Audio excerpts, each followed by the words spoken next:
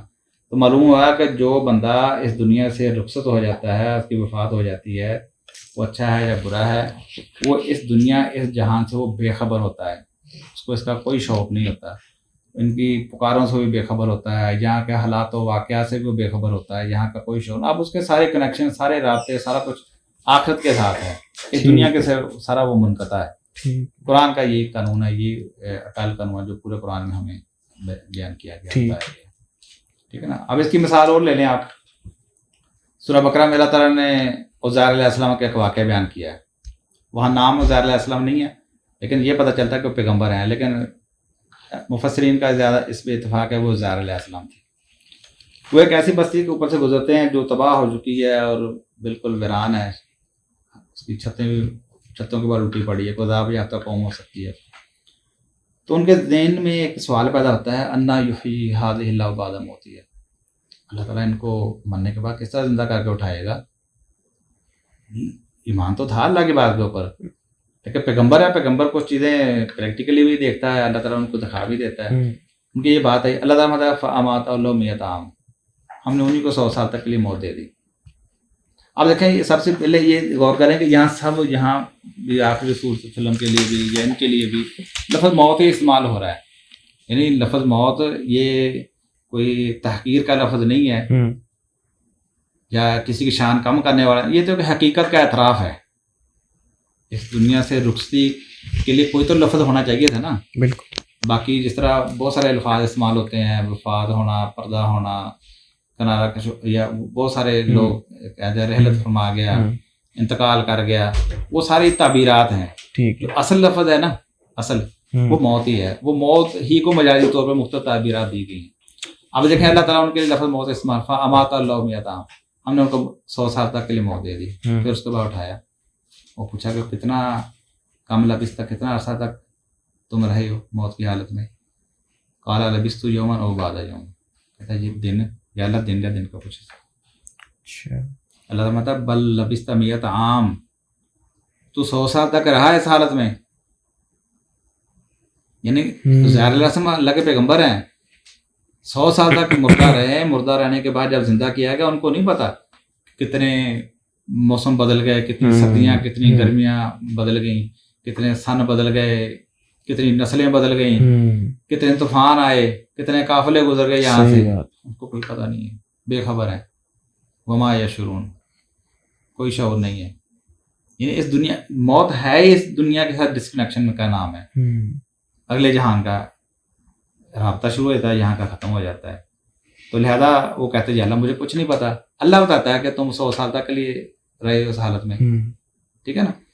تو اب یہ دیکھیں کہ یہ پتہ چلتا ہے، یہ ساری مثالیں ہمیں یہ بتا رہی ہیں کہ مرنے والوں کو نہیں پتا. چلو مرنا تو ایک بہت اگلے درجے کی بات ہے نا. اللہ تعالیٰ نے قرآن کے اندر اصحاب کہف کا واقعہ بیان کیا کہ اللہ ہم نے ان کو سلا دیا، لمبے عرصے تک کے لیے سلا دیا ان کو. بعض کہتے ہیں 309 سال، بعض کہ اس میں مدت میں اختلاف کر لیتے ہیں. چلو چھوٹے جتنا بھی ہے، ایک لمبا عرصہ تو وہ رہے نا، وہ لمبا عرصہ یعنی کہ وہ سوئے رہے ہیں. وہ اب جب سونے کے بعد وہ اٹھے ہیں تو اللہ تعالیٰ فرماتا ہے کہ 2 پارٹیاں بن گئے، ای الحزبین احصیٰ لما لبثوا امدا، 2 گروہ بن گئے. ان میں سے آدھے ادھر ہو گئے، ہاں جی کم لبثتم، کتنا، ایک دوسرے پوچھے کتنا عرصہ تک تم نیند کی حالت میں رہے ہو. قالوا لبثنا یوما او بعض یوم، دن یا دن کا کچھ. دوسرا کہتا ہے اللہ ہی بہتر جانتا ہے کہ تم کتنا عرصہ حالت میں رہے ہو. ٹھیک ہے نا.